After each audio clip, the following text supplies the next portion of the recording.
we went through and we derived a formula, a general formula for the particular solution of a second-order linear non-homogeneous problem. How on earth am I supposed to use it? How am I supposed to solve a differential equation? To solve, just Ly equals F. Step 1, you're going to have to find the homogeneous solution. So you're going to have to solve Ly equals 0, and you're going to get the fundamental set y1, y2. Second stage is you're going to let the particular solution be defined by this integral. Now, the choice of that t0 is irrelevant. And to do this, you now need to form the Green's function. But there's actually a really easy way to remember it. And the way to do it is using determinants. Just to remind you, this is what the expression looked like. And again, you don't really have to memorize this. You will certainly not be expected to redo the entire process we did above, that this is a determinant. Put y1 of s up here, put y1 of t here. Put y2 of s here, y2 of t here. And downstairs on the bottom, remember that this is the Wronskian. So the Wronskian was obtained by going y1, y1 prime of s, y2, y2 prime of s. Now, if you want, and I know when you're learning this stuff at the beginning, you feel like I need to evaluate the integral. Now, that won't always be possible. And I want to try to illustrate this to you with an example. So if I just give you this differential equation. So I could do this with undetermined coefficients. And admittedly, it is going to be easier with undetermined coefficients, but I want to illustrate it to you in a way that you can check your answer. So I need the homogeneous solution first. Y double prime plus 9y is 0. I know that the solution always is e to the lambda t. So I'll get lambda squared minus 9 is 0. Lambda is plus or minus 3. So the homogeneous solution is going to be c1 e to the 3t, c2 e to the minus 3t. So I need the fundamental set, and it doesn't matter how you number them. It's irrelevant. That's my fundamental set. When we take this Green's function approach, when we talk about defining our particular solution like this, we always have g of t and f of s ds.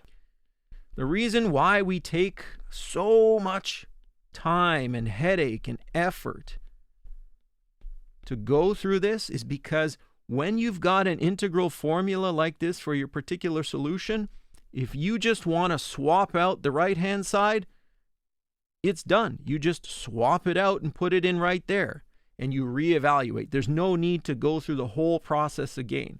I need to know what this Green's function is. So as I wrote earlier, it's y1 of s, y1 of t, y2 of s, y2 of t over the Wronskian. Okay, the Wronskian is y1, y1 prime, y2, y2 prime, and these are all functions of s. I'll have e to the 3s, e to the 3t, e to the minus 3s, e to the minus 3t. When I do this evaluation, I'll get e to the 3s, e to the minus 3t, subtract e to the minus 3s, e to the 3t. The Wronskian is going to be e to the 3s, 3 e to the 3s, e to the minus 3s, negative 3 e to the minus 3s. If I sit there and I evaluate that, I'll get negative 3, subtract another 3. So that gives me a negative 6. The Green's function ends up being negative 1/6 e to the 3s minus 3t. And I'll just explicitly write it down there. the particular solution has an integral form. It looks like this. Done. Now, students are under this impression that we need to be able to evaluate everything. We have to be able to do the algebra and all the work. Okay, if we want to do it, let's try it out. These are integrals with respect to f. Anything with a t can be taken in and out like a constant. This -6 and that -1/6 go away.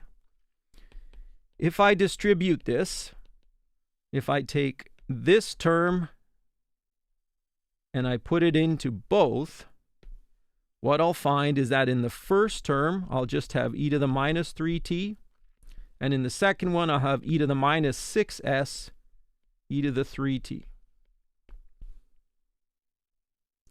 I'm going to split this up into two integrals,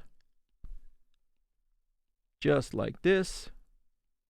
E to the -6s, e to the 3t ds. Anything with a t is a constant as far as the s integral is concerned. So I don't need to bother with it. I can just take it out. And now I've got two integrals. Over here, I'm going to need to do a substitution. U is -6s, du is -6ds. E to the 3t, t minus t naught. Over here, I'm going to get a -1/6 popping through. That negative is going to combine with the negative up front. I'll get +1/6 e to the 3t, and then I'll be left with an integral of e to the -6s again, up giving me another 6s evaluated from t naught to t. So I'll get e to the -3t, t minus t naught, 1/6 e to the 3t, e to the -6t, subtract e to the -6t naught. Looks like a big mess, but I'm going to group terms. I'll get t e to the -3t. I'll get negative t naught e to the -3t. I will get 1/6 e to the -3t. And then I'll get negative e to the -6t naught over 6 e to the 3t. Now this looks horrible. These two terms are common. So I'll get e to the -3t. I'll get 1/6 minus t naught e to the -3t minus 1/6 e to the -6t naught e to the 3t. This is a constant. T naught is a constant. This is a constant because t naught is a constant. So the particular solution is going to be t e to the -3t, some k1 e to the -3t, some k2 e to the 3t. These are just part of the homogeneous solution. These are just part of the fundamental set. So I can ignore them. This is what I'm going to take to be the particular solution. So when using this YP integral form, this to solve the DE only, you can ignore terms in the homogeneous solution.